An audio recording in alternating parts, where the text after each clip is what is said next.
backstage with Michael Mcdonald. Hey, buddy. How are you? Okay. We're going to have the camera on you because you're more interesting than I am. So first, I'm going to just start off with thanking you for coming on my show. My pleasure. We are just around the corner from Halloween, and this is the Meredith Marx and Michael Mcdonald interview, so what better way to start it than to gift you with the trick-or-treat of M&Ms. Want to do a trick? No, you are our treat of being on here, so we greatly appreciate it. Right around the corner from Halloween and the White House. Yes, at the same time, because we are live. Almost one and the same, too. Right, exactly. A little scary, very scary. Each equally scary. Yes. We're live at the Warner Theater here in Washington, D.C., talking to Michael Mcdonald, who's had over a 40-year music career. Steely Dan to Doobie Brothers to your solo stuff and collaborations with Kenny Loggins, Patti LaBelle, Aretha Franklin, Toto, Thundercat, your wife Amy Holland, and I have to say one of my favorite people in the whole world, Mr. Dave Koz. All right, one of my favorite people too. Oh, love that guy. 5-time Grammy Award winner. Kenny Rogers introduced you 1980 at the Grammy Awards, What a Fool Believes. Tell me a little bit about what it's like to go on stage at the Grammys. It was pretty surreal, you know. It was one of those moments of I can't believe I'm doing this, you know, that I'm here and this is happening. I'd watched the Grammys pretty faithfully through the years growing up, and so to be there and always felt it was a very prestigious event, for the music industry. So to be a part of it was pretty remarkable.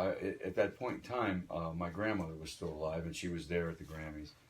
And I remember thinking, as I was walking up on stage, how grateful I was that she was still with us and was able to see this, because she bought me my first guitar when I was about 12. It was a Silvertone, kind of a $75 electric guitar, and I have the exact same model today. Oh, wow. Yeah, but I wish I still had the one she gave me, but it was a Christmas present, and it was shortly after that I was just starting a band around then, so it was really an important present for me at that age, and looking back, in hindsight, certainly had a lot to do with me going on to the career, working musician, Yeah. She made you. She didn't break you. She made you. No, she was always right there for us. Tell me, who is Michael Mcdonald on tour? Who is Michael Mcdonald on tour? These days, I'm pretty low key. I always feel about going on the road is it's just something you have to give into. You have to kind of give yourself into, because it's a lifestyle. That. I always have to kind of brace myself when I'm getting ready to leave home. When I'm home, I feel like, oh gosh, here I am. I'm in my house. Get to do all those things I've been waiting to get back home to do. Whether it's take the dogs to the beach or paint a picture or fix something in the house. The last of which I'm not known for, but that kind of, you're just about to kind of spread out and start to really relax, enjoy yourself, and all of a sudden it's like, oh, here we go again. We're leaving in a day or two. You have to start thinking ahead and get ready to fall into that. It's kind of eventually somewhere halfway through the tour, you fall into these vampire hours, where you're more sleeping during the day, getting up in time for sound check, going to the gig, grabbing what's left of lunch, a quick sandwich, do the sound check for a couple hours. Do you feel like a repetitive zombie? Do you feel like it's like a same day, yeah, different shit, same day kind of thing. I mean, it gets very redundant. It's like Groundhog's Day, same thing. And then you forget what town you're in pretty quickly, and forget what day it is very quickly. I've even forgotten what year it is out here. It's 2017. It's Saturday, and we're in D.C. at the Warner Theater. Now I've just embedded it in your brain. Sure, and believe me, up until that moment, I probably didn't know. But yeah, you get into a world out here where nothing kind of matters. In terms of that stuff. What day it is. Because you're going to get up, you're going to do the same thing, and I enjoy it. I love playing with the band. And everything revolves around that moment. unfortunately, what happens is that starts to become midday for you, because that's where you expend the most of your energy, is in the show. Mm-hmm. And so everything you do leading up to it is trying to see where you're at. Or, me every day is an exercise in seeing where my voice is at. What do I need to do? How do I need to kind of, if I need to warm up, how do I need to approach it at the sound check? Do I need to sing more, sing Mm-hmm. less? And then I kind of try to sit around in the room here and play the piano as much as I can to kind of warm up, so that when I go out there, I feel loose and I feel like I'm going to do. Yeah, that was a pretty lengthy sound check. Well, our sound checks are typically good. a good hour and a half, 2 hours. Wow. Every day. And then, we get a meal. We usually either go out and grab a bite real quick, or we eat here at the gig. And then we get ready for the showtime. We do certain rituals before the show. And, Mm-hmm. But mostly for me, if I'm not trying to make sure I get some sleep so my voice holds up, Mm-hmm. and, I'm usually just doing things pertaining to the gig. And then it's a very myopic kind of existence. And then you go home, and it takes you a couple of days to kind of get back into the stream of life that I goes on bet. around the house. You've had, on this run, you've had some dates with Boz Scaggs, you've had some dates with Kenny Loggins, and you've got Mark Cohn on this leg of the tour. Tell me, when people come out to see you now, what can they expect when they look at that stage? Well, we try to just kind of give them as much of the music that we think they want to hear, first of all, and we try to bring to that music whatever we can that's fresh for us, that's new, that without changing things too much. All of our arrangements are different than the records at this point, but I think what's real important is that you retain what's inherently the personality of the song and of the record. Mm-hmm. That people, I'm not one much for changing songs completely arrangement-wise. Some people really don't take well to that. Yeah, they pay money, they come to see you, and they want that original. Sure. They want to hear it the Well, way they want to hear done. something familiar about it, and I get that. And right now we're playing some new stuff, which I'm always, a little trepidatious about, kind of getting up on stage and, but it's going well. People seem to like it. Even before the record was out, and people hadn't heard the stuff yet, they seem to respond favorably to it, which isn't always the case. I remember the first time we played, I keep forgetting, it was like you could hear crickets afterwards. People, just kind of didn't know what to make of that. Right. It was a kind of a different thing than we were normally doing. But, again, it's always a different night. It's a different show every night, because it's really, the show is really about the audience. I find that we pick up that energy immediately, and if it's there and the audience is anxious to see the show and they're into it, they're 90% of it for us, because it's what keeps us playing the same songs every night and never getting tired of it. Do you ever have a tough crowd? Do you ever have a bad night where you don't get that energy? There are some nights, some types of venues where it's a little tougher to get people on their feet, because some of the performing arts centers, I love playing them because we can do more intimate show. We can do more ballady stuff and things that we don't normally do in some of our other regular shows. But people are a little more reluctant to get on their feet because they don't want to stand in front of the person behind them. And there's a certain kind of etiquette in a place like that it's hard to get people to break that etiquette. We try to. Yeah. And we usually succeed, but we have to work a little harder for it. All right. Okay, we gotta dive headfirst into this Yacht Rock topic. Oh, yeah. Okay. I've talked about it for a long time now with a few different guests, and did you know that the Yacht Rock channel on Sirius XM, there is chatter that people call that the Michael Mcdonald station? Is this news to you, or did you hear that before? Hey, the way I look at it, you're either yacht or you're not. I love that. Okay, I'm Yacht. So I decided to put it to the test. And I drove down here from Baltimore today to DC, and it took about an hour.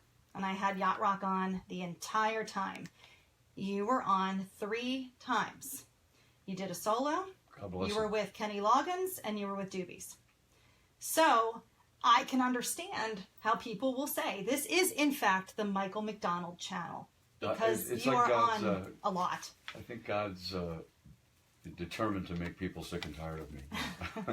Or give people what they want, which is just more of you. To say that, but, So this whole phenomenon has come about, and they have Yacht Rock tours. I know that Player and Ambrosia and Bill Champlin and John Ford Coley and Robbie Dupree, they go out together. There's Yacht Rock cruises. Are you interested in being a part of any of that?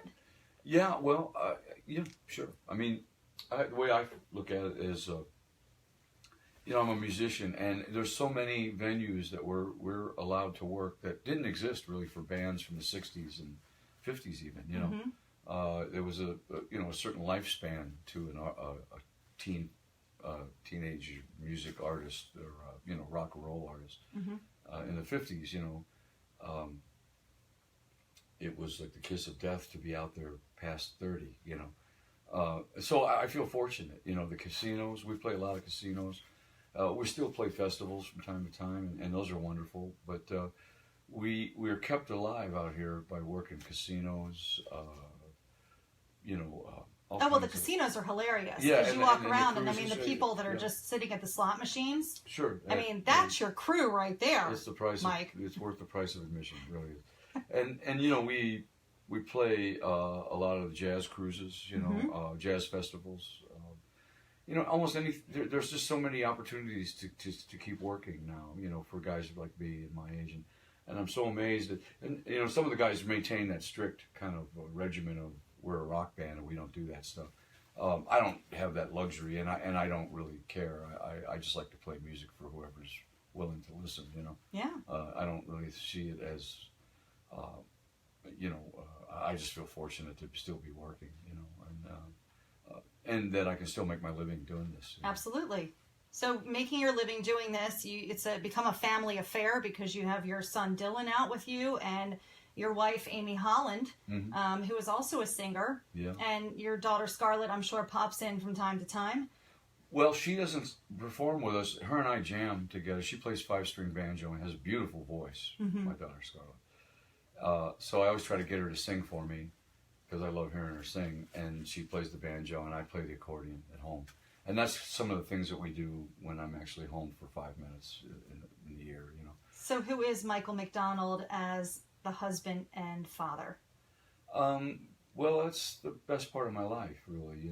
That's really what's made my life worthwhile, and on a much larger level than even my career. My career is one thing, but I've always kind of looked at my career as that thing that's going to go away eventually, somehow, somewhere, sometime. No, we're not counting on that. Well, and I'm not even worried about that, really. Right.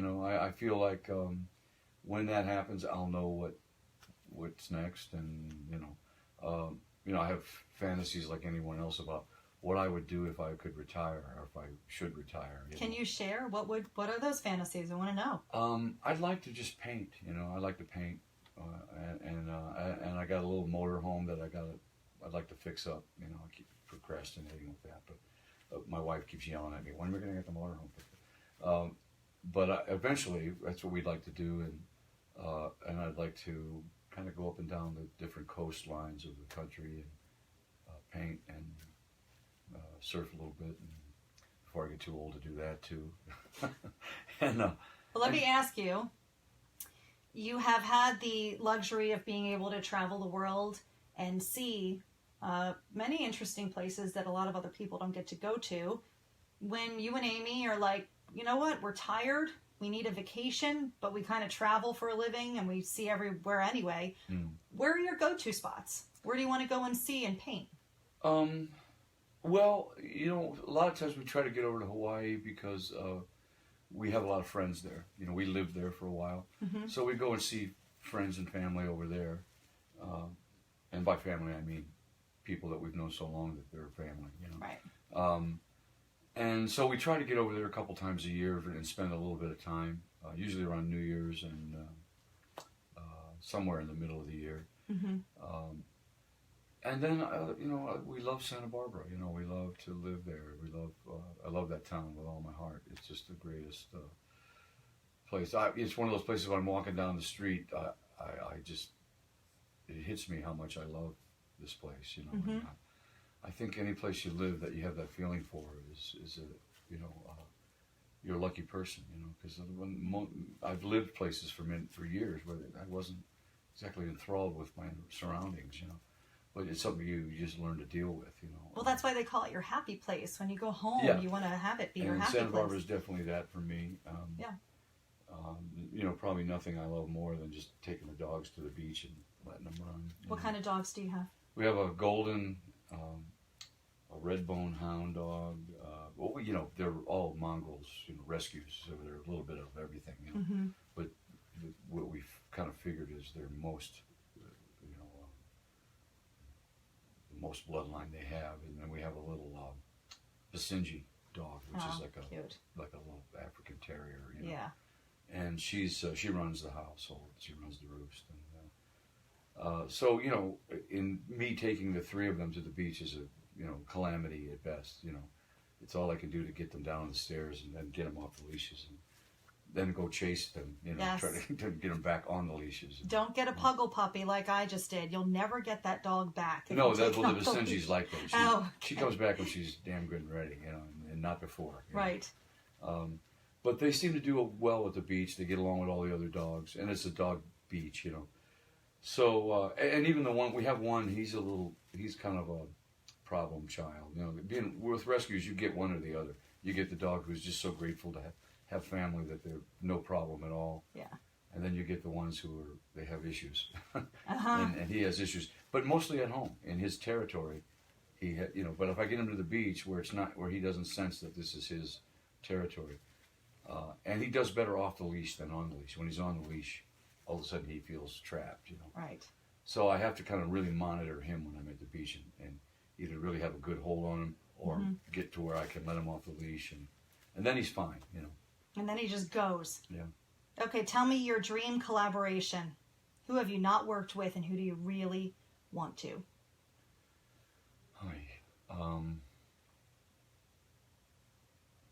Gosh, there's a lot of people I would love to work with.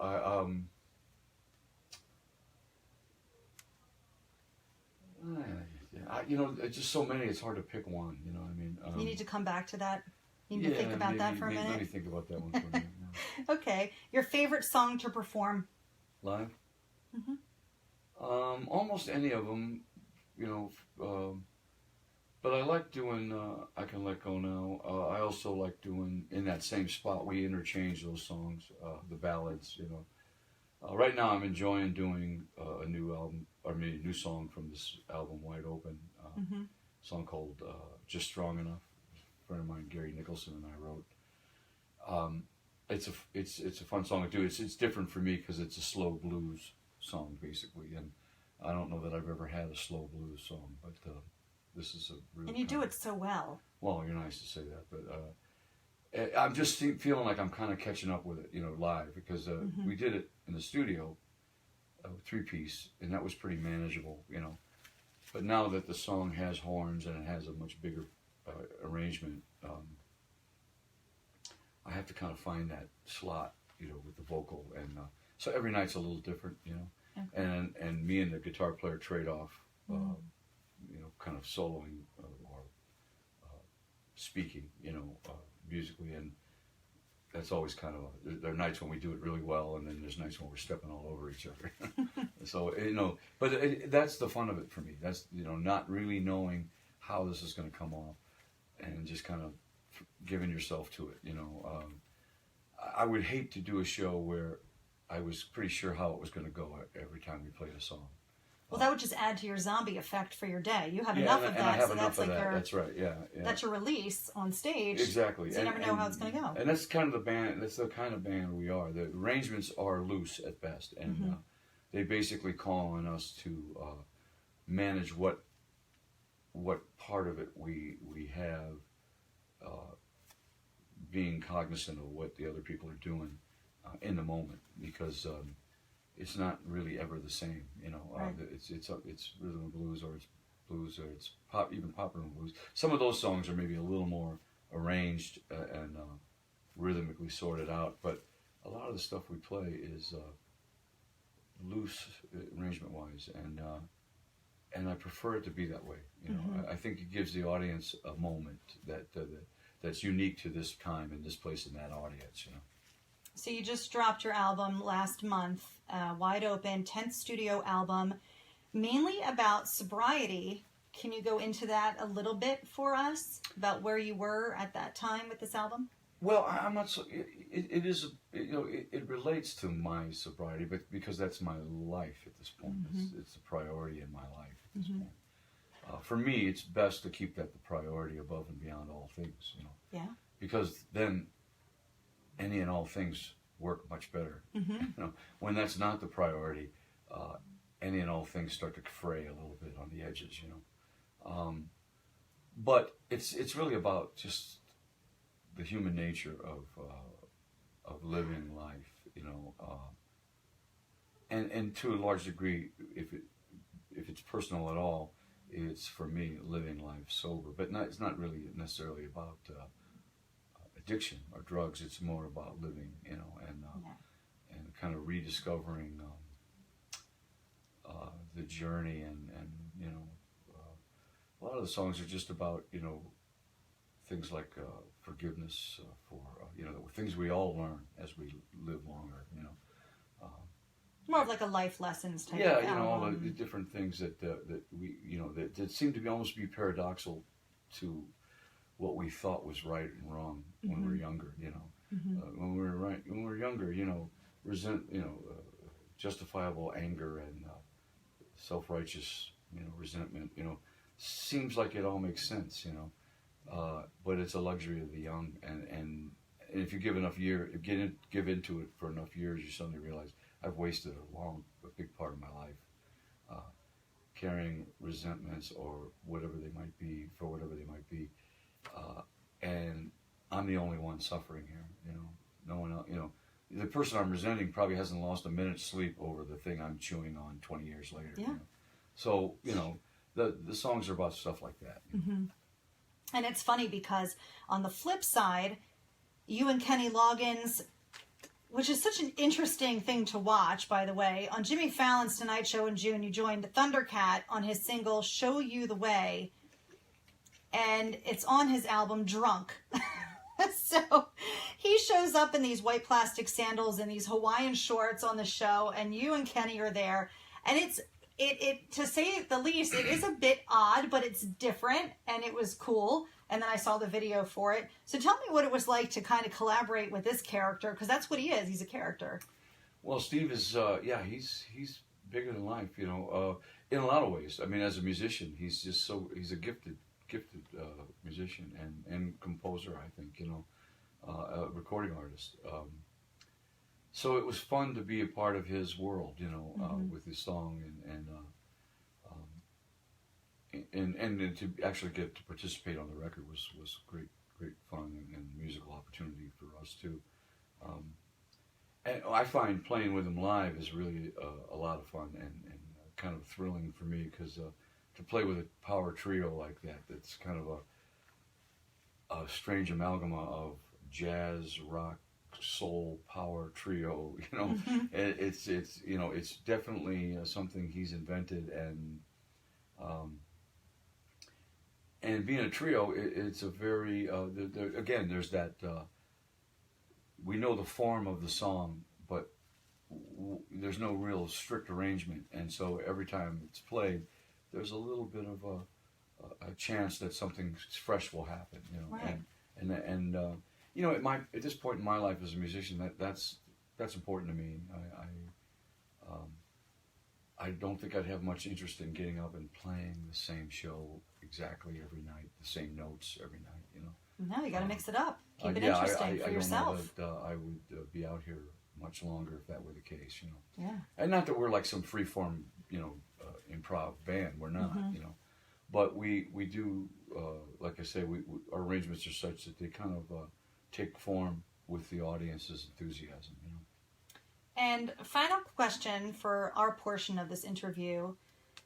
Tell me about a moment in your career that made you stop and look down and say, I've got goosebumps from this moment because it's just so amazing or special and I can't believe it's happening. Sure. That's been a few times, you know. You know, I would have to say one of the premier times was standing in a giant soundstage with a 60-piece orchestra, I think it was, at the microphone next to Ray Charles. Oh, wow. You know, and I just, it was all I could do to concentrate on what we were doing, because I was just lost in the unbelievable realization that you know, I mean, at 11 years old, I remember the first time I heard him sing. I remember walking down the street in my hometown with my little Japanese transistor radio in my ear and hearing Hit the Road Jack, you know, and hearing this guy sing, and it was just like, oh, what is this, you know? I mean, and to me, from that moment on, it was I knew what soul music was. It was like this great discovery of something that you know, I didn't even know existed, you know.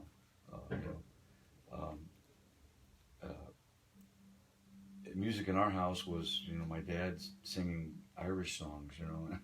You know, he had a beautiful voice, you know, and singing old ragtime songs that I would play the banjo for him, and we would, you know, like I do with my daughter, you know, and we would go out and play in little civic events or in every saloon in St. Louis, you know, he sang, you know,